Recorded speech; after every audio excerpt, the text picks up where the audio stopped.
All right. Hello. Thank you so much, Linzy, for joining us on Mom Life Unfiltered. Just really, really excited to have you here. My name is Maliha Ahmad, and Linzy is a content creator, mom of three, and life and style blogger. Super excited that you're here joining us. Cannot wait to dig in. My name is Karina Emery, and we're super excited to have you, Linzy. Awesome. Well, thanks for having me so much. I'm a big fan of The Keep and excited to have a conversation with you guys. Awesome. Amazing. What was the last curveball your kids threw at you? Oh, that is a good one. I feel like it's just to get this started, Yeah, I think this is just because we're going to dive all the way in there. We were just on our way to, we had to one kid had to be at a soccer practice and another kid was coming back from a play date. And my 3-year-old threw up as we were about to leave. And I was like, we have to go get the children. So we're just going to take this on the road. And thankfully he was fine the rest of the way, but it was just, you just kind of classic. You just never know what's going to happen. I love that. How are you staying balanced, having Linzy time versus being full-time mom? How are you maintaining that balance?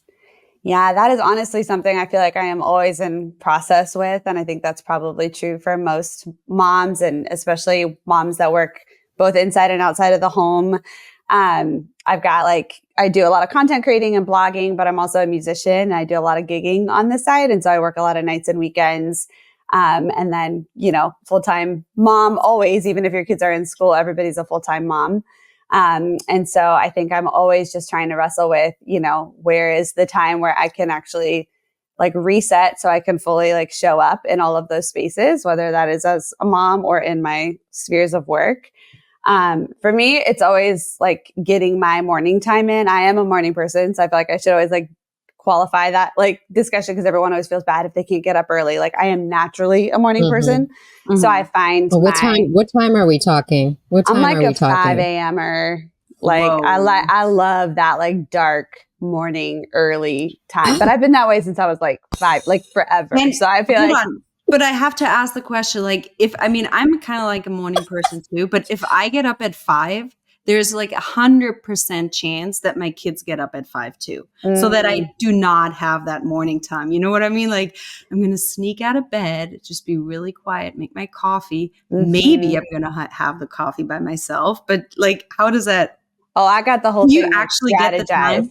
Well, I grind my coffee the night before. I have my everything set out. I only walk down the hall without slippers or shoes on to make sure that they can't we've got the whole. So I used to, when they were little, put a towel at the door crack so that they couldn't see any it's a whole production to get my morning time in, but it's worked. And we actually we use the okay to wake clocks in all of their room, which I would say are mildly effective, but they are effective some mornings. And so that helps just me get that morning time in. But I think it's so important, whether you're a morning person or a night person, for every mom, there's got to be some time where you're hey, this is my reset time, where there is no chance that I will be interrupted by my children taking over this moment. And so I have friends that do it at night where they just cozy up in bed and read a book. I fall asleep at 8 p.m. I can't, I just have to I'm a morning person. I still end up, but I think the mornings for me are that precious me time. And so I get up and I'll read, I'll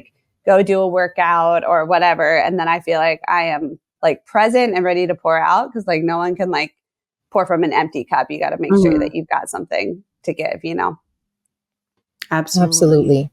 So you said so much there that I love, you're creating strategies. And I think moms need these strategies. They're not even prepping the way you are sometimes. And so do you have any parenting hacks or anything that's making, motherhood easy that you do to kind of you just shared a lot just for your morning routine, but do you have anything for bedtime? I know bedtime can be a bit of a challenge. Yeah. Every single day, I wish I had more of a strategy for bedtime. It is definitely always a party. I feel that 4 to 6 p.m. like stretch for every parent. It's just like the dinner, worst.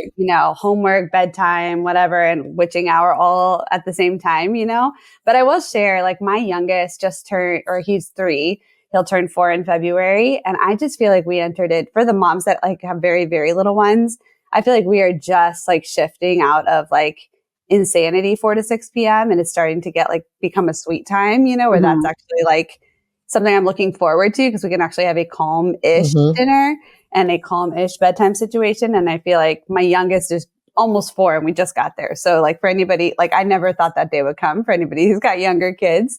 I think there's something that happens when your oldest hits that age that like things do shift. But I do think as far as like parenting hacks go, like some kind of routines and strategies are super helpful for just like not feeling like you're always, I feel like, reacting to everything, because as a mom, I mean, things are spastic, especially if you're working. There's always a need, whether it's a child or something at work or your spouse or something. And so you have to like be proactive. So you're not just like naturally reactive to every single thing. And so for me, that's just looked like, I just want to take care of everything. And you've heard that expression or that rule, like if it takes less than 30 seconds, just do it. I hate that. Right. I don't think it works. Like for a mom, like if you do that all day, you are constantly like spazzing out, doing random little tasks. There's always something that requires your attention for 30 seconds. And so that it just has never worked for me. So one of the things that's been really helpful for us is we try to like have certain days and times that are for certain things. So like Tuesday morning is always my grocery shop morning. Sunday night is always our laundry fold night. Like there's certain things where you kind of split your house tasks into certain like moments in your week. So you're not like, oh, I have to do a random load of laundry and I have to stop at the store to pick up this one thing. And like I did that early on in my motherhood and I was just exhausted because I couldn't like find a rhythm. But I think finding a few like random strategies or routines like on certain days has been super helpful for us. Even having certain nights in the week, like we always do pizza on Friday nights. So I don't have to ever think about Friday. Like, what are we going to eat on Friday? Like it's always pizza, So things like that. I think the only thing that stuck with us was Nutella pancakes on Sunday mornings. I love it. That's so fun. Oh, that's good. It's good that you have these kind of like set grounded things throughout the week, because I think they're kind of like benchmarks to help children kind of ground into, okay, this is what we do on this day. This is how this goes. Like, and it just kind of creates a foundation just for the family that you're like, this day is wash and fold day. This day it's pizza. It's kind of benchmarks to look forward to. And it kind of provides just a stable foundation when the week gets chaotic. You know what I mean? So that's actually great just for adults. Well, I think like maybe I need in so many things in work or in life or whatever, like when you have structure, like some people think it feels stifling, but I think the reality is a lot of times it's the thing that leads to spontaneity or freedom.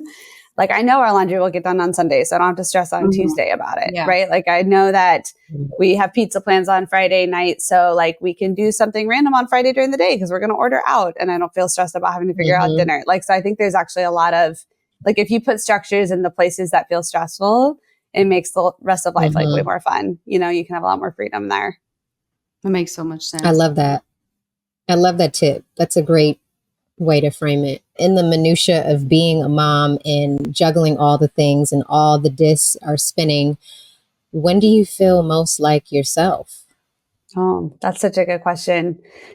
I mean, I'll be honest, for me, and I don't say this like this is the right way for every mom to do it. I think every mom has to find their perfect like working and life and motherhood balance. Yeah. But honestly, keeping my career active and moving forward has been the best thing for my motherhood for me personally. I think I wasn't sure before having kids, am I going to want to be a stay-at-home mom? Am I going to want to keep up like all the things? But I am just so naturally a creative, like to the depths of my like being. And if I'm not actively creating and contributing things to the world, like I just feel like I'm like falling apart. Like I just need to be doing that.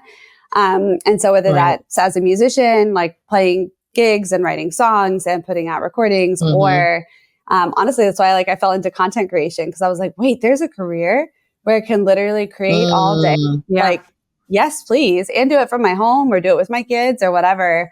And I just Right. loved style and I loved creating outfits. I'm like, if I just share these, this could be a fun thing. And so I think I feel most like myself when I am just like constantly outputting, creating, dreaming and activating and like working. And so I just realized early on, like, that's going to be a huge part of my motherhood. And so I just have to figure out Mhm. structures and ways where I can be a present mom and also be like very active in the workforce in whatever way that looks like, starting my own Right. businesses. And so I'm entirely like a freelancer business owner at this point, in two spheres, like the music sphere and content creation. Mhm. And I've never felt like more like myself, honestly, in my Oh, that's like, beautiful. so it's been really, really cool. It's been a journey to get there. I've had a bunch of different jobs in between, worked for a ton of different companies and things, but I feel like at this point, that's where I'm at. And I just really like, it makes me a better mom because I feel like I'm fulfilling like who I was made to be too.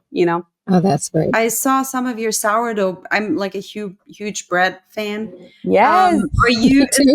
is that something that you do to relax too, like baking, cooking? Yes. Oh Yeah. man, it's such a Mhm. random passion. But again, I think like I'm such a tactical creative Yeah. that over COVID, I was like with the rest of the world, we were all like, hey, sourdough, we can all do this. And I like started doing it Mhm. and I'm like, this is so fun. Like you get Yeah. to create something beautiful. It takes I love all the Mhm. scoring, like intricate Uh-huh. scoring, coming up with beautiful patterns. And then at the end of it, you have something that like nourishes you and your family or friends. And it's just like such a fun thing. So I've gotten so into it. I just love the art of it. But also what's been really interesting about it, I didn't really expect this.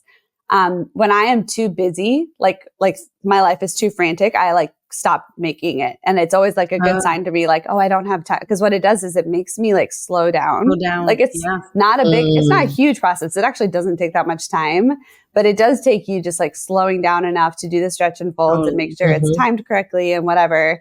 And so it's like meditation. Like it takes me into Yeah. this like really like slow place that's like really healthy for my brain and my spirit. And so I really love doing it as even just like a reminder to slow down. I think it's also a great sign, like just for the kids to see, for your kids to see that you're doing this and how much time Right. it actually takes to create. I mean, you're creating it, you're Mm-hmm. not just baking, you're Mhm. kind of like creating art, I think, too, with Mm-hmm. that. And I feel like it's great for the kids to see that they, like you don't just go to the store to buy bread. You like, how is it actually made from?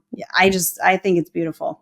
Yeah, I love that too. And it's a cheap way to feed a lot of very hungry Yeah. boys. That was like another big reason that really helped out. I was like, we got to figure out how to Right. fill these children up. Right. But yeah, I Yeah. do think there is something. I think about how much our society has changed. And this is not from Mhm. like I don't know, like I'm not a big history buff, but you just know, like there was a Mhm. time where you really had to like till the ground and be a part of like the food that was being Yeah. served at the table. And now, like, I mean, I'm as guilty of DoorDash as everybody else. And it's a wonderful thing in this phase of motherhood that we could do that too. But there is something about preserving, like, no, we have to like put our hands in this and get them dirty and create something Mhm. that like beautiful. It takes time and also nourishes our bodies and that whole process. Like I hope my kids like remember that.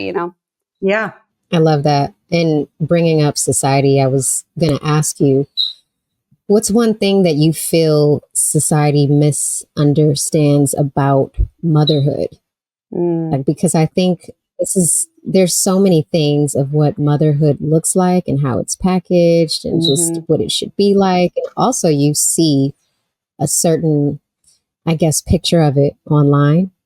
And what do you think is like the misconception around motherhood? Yeah. I think that's like, honestly one of the biggest like crises of our day. Like just this idea like society's Hmm. expectation, and you see it in like, I feel like a lot of movies have been drawing attention to this, and even it's been called out plenty online, Hmm. and yet the reality still exists where like moms are just expected to be superhumans. Like, and I'm guilty Yeah. of it too, right? Like get your workout in, like look beautiful, be skinny, make sure your style is in check, but also have like perfectly like kids that are like all dressed in coordination and have their hair done and like go to Right. school and like go work hard and build your way up the ladder, but also be like have dinner served in a clean house by the evening. And it's just ridiculous. Like nobody can do Right. that. And yet I feel like that's still somehow like what should be like, that feels like Hmm. we're all trying to like hustle enough to produce something that's really impossible. And so I don't know. I think Right. I've been trying to like wrestle through even my part in that, like as a content creator. I story my life all day. I love being a part of like that community, like online. And yet I want to be like very clear that like my life is not put together. And like I kill it some days. And most of the days I'm just like getting along just like everybody else, doing my very best. And I think like for me, my mantra or my goal is just to like show up every day. Like whether that's like, you know, showing up for myself and doing what I know like I need to do to stay healthy, showing up for my kids and my husband and making sure I'm being like present with them and not making my goal this like inachievable. Like I will be like the perfect mom and the perfect wife and look perfect and be perfect. Like I will just feel like a failure all the time. But my goal can be to show up, you know? And if I could show up fully, and even if that's like, hey, I don't feel like myself today, or I don't feel very great and emotionally, but I'm going to like express that and show up in that way. Like that's just a much better standard because I can like meet that, you know? So I think that's a big one. What about you, Karina? What do you think is a misconception of motherhood? I have to 100% agree with Lindsay. Like, even if you don't agree with the standards that today's society is holding as women, you know, or moms up to, I feel like you're subconsciously like you're scrolling through Instagram. I see all the moms that have already decorated for Halloween. Their house like is, you know, and I'm like, my kids are like happy when I drive to Agway to our garden center and get like 2 pumpkins, you know, like, but they do ask, of course, too, like, hey, you know, can we decorate for Halloween? I'm like, I don't know. And then, you know, like then the next thing is like decorating for Christmas. So it's like, there's always, I just can't keep up. I just can't. And if I see those moms online that somehow do that, I'm like, I mean, that's great for them. I feel pressure subconsciously and I just can't keep up. So, you know, a little bit more like, I just need a little bit more reality out there in this world. So I 100% agree with Lindsay. Yeah. And I like what both of you said because it's like you see it online, you're like, ooh, and it's kind of hard to not compare. Just being a mom is enough. And like you said, Lindsay, showing up each day and trying to give your best. You know what I mean? Because you cannot pour from an empty cup. Like you have to also be at your best. So you can only give what you can each day. And I just feel like it's difficult. It makes it where moms feel like they can't fail, like they can't make mistakes. You know what I mean? Like, yeah. And you know, what's missing too, I feel like is this, it takes a village, you know, and I'm missing the village. Like, where's the village? Like, I feel like everyone is in their own little bubble. And, you know, we live in a very isolated kind of area, especially in the winter. And our kids, like I grew up completely different. I went outside and I was outside all day playing with like 20 different kids and my parents didn't see me all day. Here it's like driving everywhere. We have to drive the kids everywhere. They're so dependent on us. And so we try to get in as many kids as possible during the weekend so we kind of like can create that for our kids. And, you know, we don't expect it from our friends. You know, we don't expect them to take our kids every weekend, obviously, but that's something that I would wish would be offered a couple more times, you know, that really like, hey, let's, you know, we're all in this together. And I feel like I can't be the only parent that sees it that way. Yeah, I think that's so huge. And I think we like forget like how motherhood kind of used to be. And I think there was a lot of problems with like in history with just like women, obviously historically and all that. But like in the context of just women having children, like there were communities and villages and like you were never supposed to do it alone. And I think there's been this, I mean, even from the way that even a lot of companies still treat maternity leave where you barely get any, like before you're back in the hustle, the lack of community that people feel and the isolation with like postpartum. And then like, that's your start to the trajectory of having like a bunch of kids, and then had this like lonely period in your life for a lot of women where you just had this baby and you didn't know what to do, and there was no one to help you. And then you're in, the full throes of motherhood after that. And so I think it is kind of a problem. Like we don't really know what it looks like as a society to come around moms and to help each other and to be in the muck together and be like, I'm just figuring this out. And or borrow each other's strength when you got it, and I think that's so critical to motherhood. Especially for those of us that live. I mean, our closest family is 2,000 miles away. Oh, wow. So we've had to find it. For us, it's been like our church community. Like we've got a really strong church community, and that's just been a huge part of our life, and just developing a different kind of family because our family's so far away. But I think wherever that is, if that's like through a church or through sports teams or your neighbors, like it takes everybody kind of stepping outside of their skin and what feels comfortable or even socially acceptable. Like I've had some friends that have just been like, hey, I'm your airport buddy. Like, so whenever you need an airport ride, I'm going to be that person for you. Or like, hey, you're working Sunday, I'll take your kids that morning. Oh, that's amazing. But I'm like, but it makes me like, I got to do that for other people too. And that's uncomfortable and it takes sacrifice and it's hard for me. But like, if we do that for each other, it becomes normal. And then you're kind of resetting what expectations look like for society and for your own communities. And it's just it can be really beautiful, but it takes a lot. Like it doesn't just happen, Right. No, it takes a lot of work and effort. I love that you brought up sacrifice because, I mean, would you say that that sacrifice is a major part of motherhood? Would both of you agree or disagree to that? Yeah, I mean, I'd love to hear what you have to say, Karina, but I feel like it is just, I feel like from the moment, the moment you get pregnant, you're sacrificing if you're blessed to carry like a baby, but even if it's through adoption or another means, like everything, like from your body to your soul to your spirit is already like given to this future child or current child.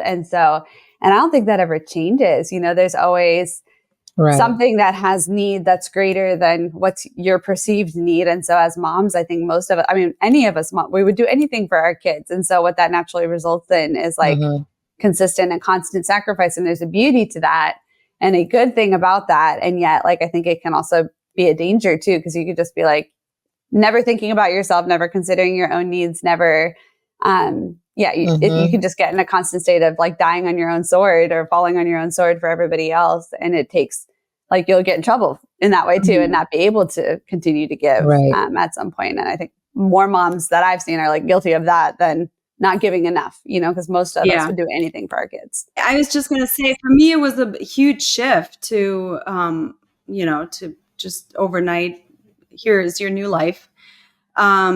Because I'm a person, I love my freedom. And I think I was just going to add to what Linzy said, that I think it's, if you have a supportive partner, I think that's like so helpful. My husband sends me to Germany by myself once or twice a year, just to be like, hey, hang out with your friends, even though the kids like hate me because they want to come. But I just need a week or 2 weeks just to find myself and relax and just see everybody. And just that's like my real me time. And, I'm so grateful that I have a partner that supports that. So that makes all the difference. Yeah. What would you both say, like, what sacrifices have you made? And I know there's a lot that moms make, but like, what are some that really stand out that you've had to make over the course of being a mom? Yeah, so much of that, honestly, this sounds silly, but like mental space and like personal time are both, I think, hand in hand. You just have such limited, like my best me time sometimes is just driving when I'm by myself on my way to get somebody, because it's just so hard to find any mental like space and time. And so I think you had to sacrifice a lot of that. But I think for any of us that have career ambitions too, and I am like the number one proponent for like women continuing to like work and just, do what they feel called to and want to do in the midst of motherhood. But it's like really hard to be a full-time working mom. Like anybody who's done it will tell you it's beautiful and it's great, but it's like really, really hard. And so I think like that's been one of the biggest sacrifices I've had to do. Like my career had to slow while I had my 3 babies. Like I wanted to just be the mom that could like overcome and just go for it and work through it. And it was hard. Like it took I was exhausted. I was not sleeping for years. And I think I eventually just realized like, I have to like, I can't just pretend like this isn't happening. I actually have to accept that this is going to require sacrifice. And now that my babies are like a little bit older, like youngest is 3, I honestly feel like I'm getting a lot of that back, but I had to like have the 3 babies, and that took a lot. So I feel like that's what comes to mind for me. I don't know for you, Karina. Well, for me, it was even though my kids probably don't see it that way, but we lived in Germany for with the whole family. I mean, I lived in Germany for my whole life, but just with the whole family for 7 years. And it's hard for people to understand if they haven't actually done it. But the dynamic between me and my partner just completely shifted, living in a different country. So I made the sacrifice to say, hey, we gotta go back to the US. And I think that was just my biggest sacrifice, because if I could choose, I would live in Germany, and the kids do too. But I think the biggest sacrifice I had to make was for the family, just because my partner, we love each other and we love our family, and my intuition was right. So, yeah. Totally. Yeah, because like you can be in partnership with someone in one state. If you're living in, New York, you two are operating as, a certain type of couple. And then when you maybe live in LA, you're operating as something else. And if you're in Italy, you're operating as something else. And I think that people take this for granted and they don't necessarily look at it. But when you travel or when you live somewhere else with your significant other, you are in a different vortex, and it completely brings out something else in that person, and your dynamic between the two of you is completely different than what it was when you were, let's say, in New York versus in Germany or Italy. You know what I mean? So, I mean, you've done it too, Malia, right? You've lived in. I do it all the time. Yes. living in New York with my partner, and then moving to LA, and then now living in Mexico, but then also being a digital nomad and traveling, you literally see different sides of your partner. If you were just stationary in one state, fine. And then you take like trips here and there. But when you're constantly uprooting and moving and going into spaces of discomfort, you really start to see how prickly things can be sometimes. That's the best word for it, prickly. That's a good word. Transition brings on. Yeah, for sure. Yeah, very prickly. I wanted to circle back on what you both were talking about around like the pressures of motherhood and society, and touching on failure. Like, do you feel okay about failing as a mom? Like, because when we think about failing, we're always really, really, really hard on ourselves. Like if we think about failing when we put out a business, or failing when we try something new, or whatever the case may be. And those things are considered like, oh yeah, you should fail. But they never say to moms, yeah, you should fail as a mom. Like, because that's a part of motherhood. That's never something that's like encouraged or supported, but it's supported in the capitalistic world. You know what I mean? How do you two feel about just your failures?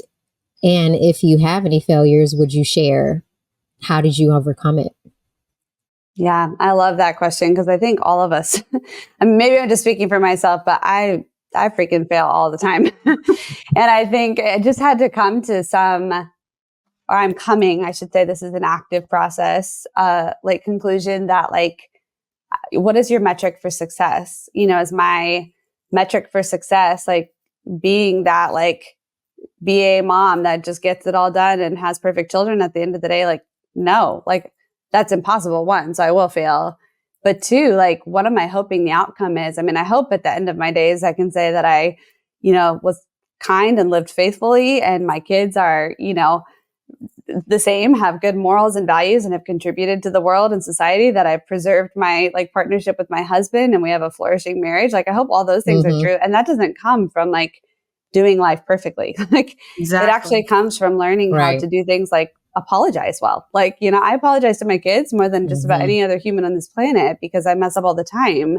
And so, but like, I hope that they learn from that. Like, actually, the best thing you can do is not live a perfect life, but it's like, Yeah. apologize when you mess up, pick up and move on. Like, Mm-hmm. that's what I hope they learn. Like, same thing when I like miss a work assignment or don't get something in, like, I fix the problem and I pick up and I hold my head high on the other side. Like, you don't teach Right. them like they actually learn more from watching and like talking them through and communicating about failure, I think, than about like Mm-hmm. living a perfect life. And I think one of the earliest things I learned in motherhood, I still remember like getting pregnant with my first and going into labor and realizing, like, in that moment, having this like epiphany of like, this is the first thing in my life that I cannot control.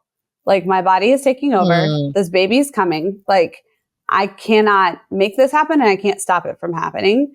And I feel like that was like, Mm-hmm. and then I had that kind of epiphany over and over again. Like, I remember being in the post office and like, I have this like 3-month-old that just would not stop screaming. And I waited in line for 45 minutes and I'm almost to the front. And I'm like, there's nothing I can do in this. I was trying everything, like every mom does, like to get him to be okay.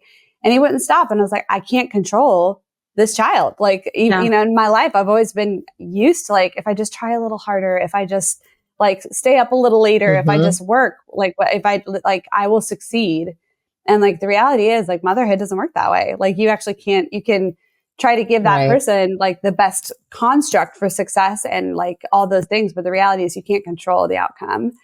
And I think that that's like kind of a Mm. microcosm of this like failure. Like, so if my goal is to control them to produce the perfect outcome, like, I will fail. If my goal is to kind of like pivot, surrender in the moments I need to, and just like pick myself up and like show them what it looks like to recover and keep your head up and Mm-hmm. keep moving forward, like in the failure, like we're all going to succeed on the other side, So that's Right. been super huge for me. Thank you for that. So Yeah. many gems in there. What about you, Karina? Has there been any notable Well, failures that you've had to like I overcome? again, everything Lindsay said, I just it's resonate with so much.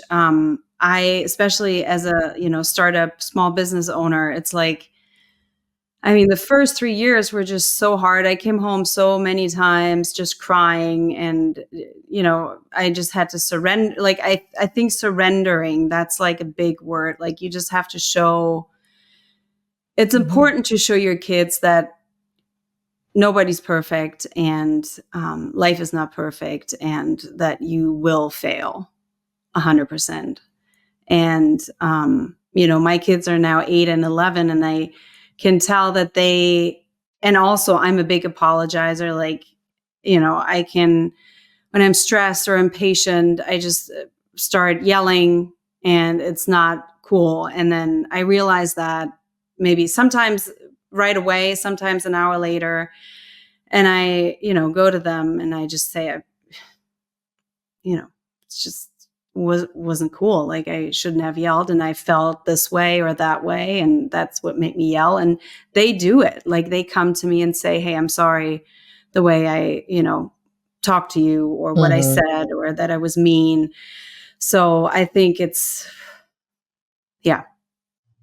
Isn't that so beautiful? That I love that, because I just think that like you're demonstrating, like they're like little sponges. They soak up everything, right? So like you're demonstrating what it looks like to Exactly. mess up and like also restore the mess up. And so they're also like imitating Mm-hmm. that, right? Like, oh, I Yeah. messed up, mom. Like, forgive me or whatever. And like that's going to set them up for like all their future friendships, like their future marriages, like all that stuff is, I don't know, so important. And for them to even see you struggle, Karina, I think through like starting a business and like watching their mom do that. And like, that's not, Right. I mean, that's hard. And to be Yeah. like, oh, look at what my mom did. And like, they may not even have any perception of that, even at 8 and 11, and what they've absorbed and seen you like overcome and come through. But like at 15 or 16 or like 25 and 20, like when they get older, they're gonna like, that's all in there, Oh, it'll come yeah. back out. yeah. So that's so cool to think about. Well, I think that's, we talked about sacrifices, and it sounds weird, but starting a business is definitely also, if that makes sense, a sacrifice. Does that make sense? Hugely. Yeah. Because I Mm-hmm. sacrificed Mhm. motherhood.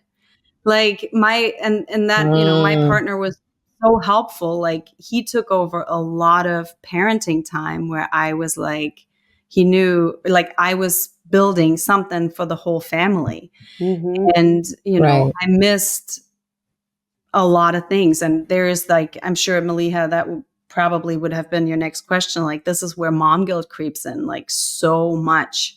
Right. Like, I just feel Mm-hmm. so guilty. And also I created something beautiful, like, Mhm.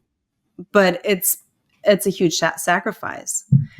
So, Yeah. like with my 11-year-old, I can already tell that he's getting it, like what was actually required to build this. Mm. Yeah, I think the older they get, the more and more they realize. But yeah, Lindsay, do you have any, like, how do you deal with mom guilt? Mm. Like, I just because talked that's to my, a big thing. Oh, no, we all have it. We all have it. I know. Was talking to my husband about this yesterday because I had a gig down in Santa Barbara yesterday. So I was gone for the whole weekend, and it's like my kids are in school during the week. So that's our time. And anytime I work on a weekend, I'm just gone. And he's the primary parent for the weekend. And I wrestle with that. Like I'm providing for our family. I'm building a business. I'm like making our dreams come true in some ways, but I'm also not there for like the 2 soccer games I missed. And like, those are hard decisions to make. And so, yeah, I wrestle with like mom guilt, like just as much as the next person all the time. And I think I've just had to, a huge part of it, I think, is that partnership with your partner. And like, if you have like a strong partnership and also just kind of the same, I don't even know what the word is, but almost like paradigm for parenting. And so like for me and my husband, like we just really believe in kind of equal parenting, equal partnership. There isn't like this default, parent that has to be home more or present more. Right. Like we're in it like together. And so some days,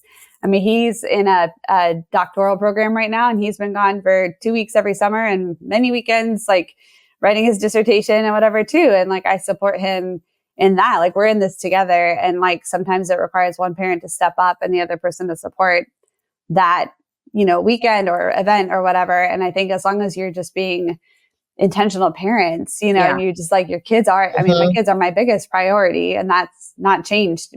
But like sometimes like the work or the dream or the thing like does have to take precedent. Doesn't mean that it's more important than my kids. It just means for that weekend or whatever, the other parent has to step in and fill in the gap, And for me, I've just had to embrace it. Like, you know what? They got a daddy weekend this weekend. They're going to have special memories with him that are going to be like just as important and beautiful as like if it had been like us. And we still prioritize a lot of family things, but sometimes the sacrifice does have to, you just always have to maybe reframe it as like, I'm contributing to my family and my dream in a different way instead of just absorbing like the mom guilt, Yeah, that helps.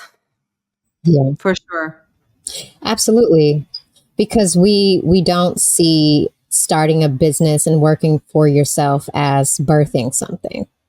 You have to literally pour into that business. You have to do so much for it, just as you would, a child. But of course, different. A child is an actual human. But like when you are birthing a business and trying to have that business grow, there's sacrifices you have to make. And the children don't understand, like you're supporting the lifestyle that they're living. They don't understand that yet. They don't understand like, oh, the new toys, the games, the fun, cute clothes and the amazing food and all of that comes from mommy, pouring into her business. Exactly. But that's not something that they're ever going to even understand until they become an adult. And then when they become an adult, they'll reflect on it and go, okay, wow, my mother made a lot of sacrifices, but we traveled. We always had our favorite foods. We always, you start to reflect on those things. Do you two find that it's hard to ask for help as a mom? Mm. I do. I don't know about you, Karina. I think it is Okay. hard. Well, I think it's actually I mean, you can't. You probably don't call it disease, but I call it disease because I feel like especially the Americans have this thing of Yeah. always having to say yes to everything. You know what I mean? How do you? I Mhm. think there's a word for that. Is there a word for that? Or Mm, am I no? Like maybe. always having to say, so like constantly Mm, appeasing people. But do you agree with Is that? that It's like, no, I can do it. Like I can do it myself. Like I don't need. You know what I mhm. mean? And saying Oh, yes to totally. everything. That's at least my okay? experience here. But Yeah. I mean, I think we kind of perceive like somebody who says yes to everything as like, or someone that doesn't ask for help, like there's strength attributed to that person in some twisted way, right? Like, oh, if they did it all themselves. I mean, even what, people say that to me, like, I don't know how you get it all done. You're, doing yeah, all this and traveling, blah, blah, blah. I'm like, I'm like running around like a crazy person and I'm exhausted. Like, is that success? Like, why is Right. that glorified more than the Right. person who, exactly. or Yeah. the stay at home mom? I think of that all the time. And I want to make sure, like, in this Mm-hmm. conversation, as we talk about working and hustle and whatever, we're not forgetting the mom who's chosen to make that Mhm. sacrifice, which for Yes. me is like actually the ultimate sacrifice Absolutely. to do that. And they're, busy, Mm-hmm. but at home and they probably are, killing it in a whole different way. And but they need just as much help as the next person. It's not like those of us that are, are trying to do the working mom hustle need it more, And so I think it's this weird thing where we just like look at it as a weakness to ask for help. When the reality is like, Mm. when I help somebody else, it brings me joy and gives me Yeah. strength. And so I'm sure that if I asked for That's that, such a good point. Yeah. yeah, like other people are able to step in. It's humbling to ask for help, but I think it's Mhm. like it actually builds up that other person to be able to contribute it too. Yeah. So I think we have to just remind ourselves, it goes both ways. It kind of goes back to that village. Like you build your village by asking for help and then stepping in to give the help. Mm-hmm. It Mhm. goes both ways in that way. Yeah. So Lindsay, why do you find it hard to ask? yeah, I think I don't want to be perceived as weak. I think I care too much about what other people think. Mm-hmm. And that is something I want to be rid of. Like, I just think it's such a losing game. And honestly, this is going to sound very counter to the truth, but I think social media has helped me care less. Mm-hmm. As opposed Oh, to people are like, really? yeah, people are always like, oh, your metrics and like likes and, it contributed to I think for sure it can, but also you're just like, if you do it, I'm blogging all day. Like it's exhausting. I can't be Mm-hmm. perfect. Like it's not going to work. And so I think I have to, Right.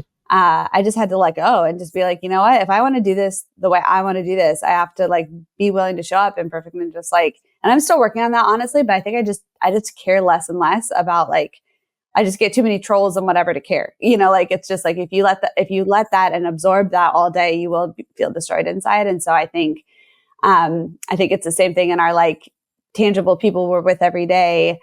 Like we don't want to ask for help because we are in this constant comparison game. And so we're trying to like Mhm. appear or look better than somebody else.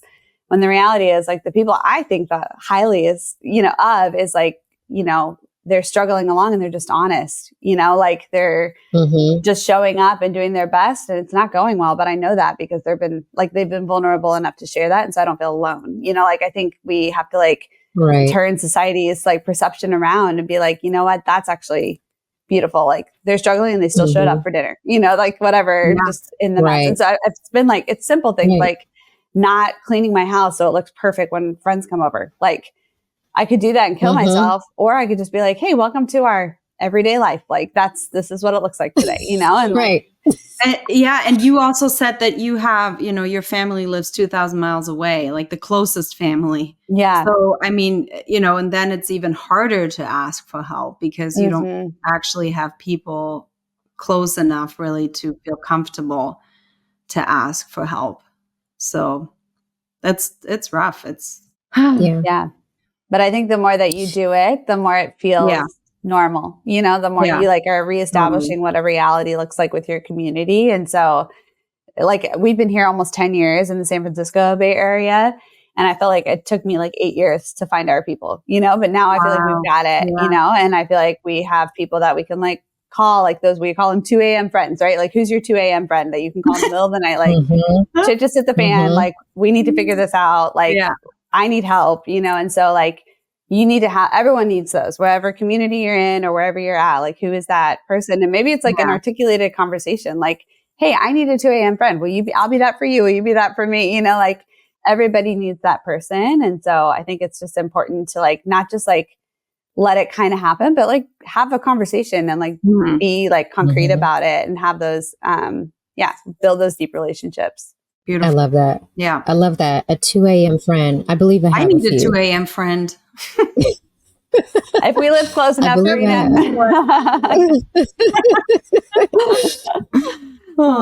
Linzy, you talked about success, and this is the last question.